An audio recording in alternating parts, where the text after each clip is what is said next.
Um homem, em seus últimos momentos, começa a relembrar um pouco dos momentos-chave da sua vida. E nós vamos ser convidados a acompanhar isso de perto. Algo que já vimos em outras histórias dentro do cinema e da literatura, por exemplo. Mas, no caso desse filme, a gente tem um twist. Que aí eu vou deixar pra você descobrir só quando você assistir o filme, que é toda a graça dele.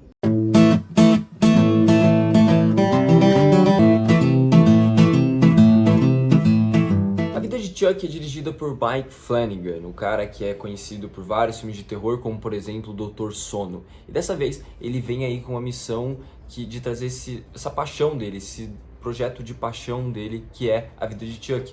Um filme mais dramático, um filme que não tem tanto essa pegada do terror. Às vezes tem algumas ceninhas ou outras até com terror, viu? Mas assim, ele sai completamente da zona de conforto dele nesse caso. E é uma obra extremamente pessoal, e você sente isso exalando na terra, até porque também ele assina o roteiro e edição do filme também. Autoral, único e muitas vezes até inovador.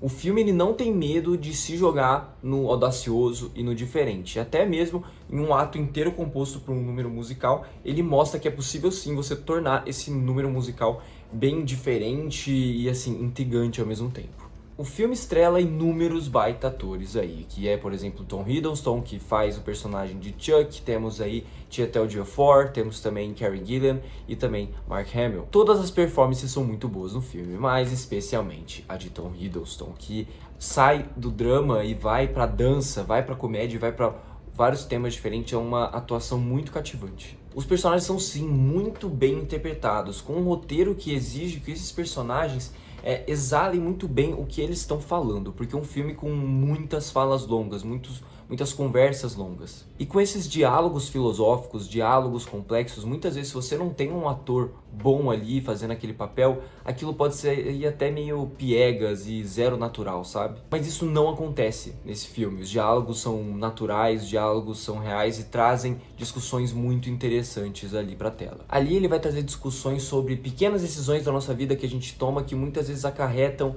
em grandes projetos, grandes coisas que tornam a nossa vida completa.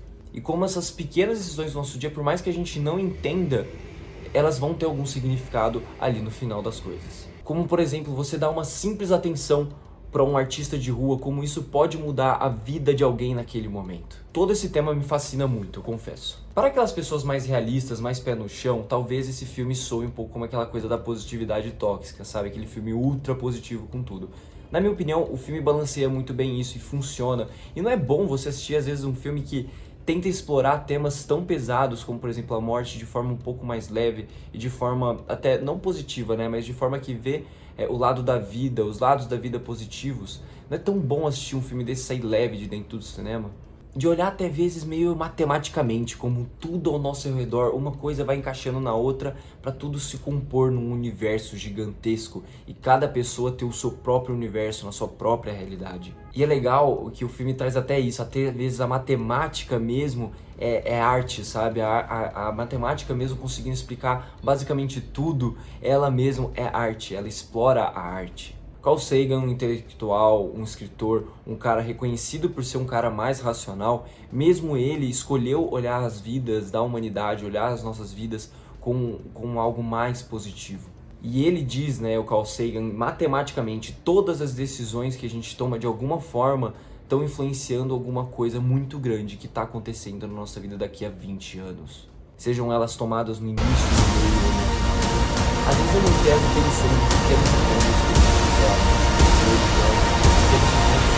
que não eu, assim, sabe, aquela pessoa que você conhece, fala, legal conhecer essa pessoa, mas que agora são partes da minha vida, esses encontros fizeram parte da minha vida e fazem ainda com projetos tão importantes que estão para vir para mim, que são desses encontros que eu encontrei a pessoa no evento, encontrei a pessoa na rua, mandei uma mensagem no LinkedIn e simplesmente aconteceu, pau, foi lá e tá acontecendo grandes coisas na minha vida por pequenas decisões e significantes encontros, sabe? A vida coloca pessoas e decisões na nossa frente a modo que ela desafia a gente. Mesmo que sejam pequenas as coisas, a vida está sempre ali nos desafiando. E sempre de maneira inesperada. E que se a gente não estiver bem atento o tempo inteiro, a gente se esquece de dançar aquela dança. e às vezes a gente acaba deixando aquela valsa acabar. Além dessas discussões super interessantes que o filme tenta trazer, ele traz a divisão dos atos e a estrutura narrativa dele, né, de uma forma bem criativa, bem diferente, o que faz com que a gente mantenha o foco o filme inteiro e a gente fique curioso com o que está realmente acontecendo e o que o Mark Flanagan está tentando trazer pra gente. Em nenhum momento, sem ficar tentando explodir a nossa cabeça com aquele reviravolta, aquele plot twist. Óbvio que tem aquela explicação do que realmente está acontecendo e a gente fica, que legal. Mas não é uma coisa forçada, uma coisa que tenta explodir a sua cabeça, sabe? Isso é tudo feito apenas para que você tenha reflexões significativas. E como, por exemplo, num monólogo incrível feito ali por uma professora de Chuck, ela consegue entender facilmente o que se passa na cabeça de um personagem durante um grande período do filme. Então a gente consegue entender o Chuck só através daquele diálogo com a professora dele, através daquela conversa. A gente já entende tudo que o Chuck passou no filme. Então isso faz com que a gente leve vários ensinamentos para casa e seja um filme que não é esquecível logo quando você sai da sala de cinema. O filme me impactou em muitos dos seus diálogos, mas assim, toda vez que a narração do filme entrava, assim, o filme é narrado por um narrador onisciente, né? Toda vez que isso acontecia, eu era retirado completamente da narrativa e eu era obrigado a prestar atenção naquilo que aquele cara tava falando pra mim e me explicando os sentimentos dos personagens. Sinceramente, isso não foi algo bom na minha experiência, tá? Porque eu acho que quando a gente tá num filme, a gente precisa deixar que os personagens falem por si só. E quando esse filme faz isso, quando ele deixa os personagens mostrarem o que eles estão sentindo, por que eles estão tristes, por que eles estão felizes, isso causa mais impacto. Causa muito mais impacto do que quando é o narrador falando, sabe? Porque o narrador, ele diz, mas ele não mostra o que realmente está acontecendo. Parece muito que o diretor colocou aquilo lá de uma forma até meio forçada. Não sei se o estúdio pediu para ele colocar aquilo lá para tornar a narrativa um pouco mais mastigável para a audiência, mas assim, surge apenas como uma maneira da audiência entender melhor o que está acontecendo, mas na minha opinião, poderia ter sido muito mais sutil.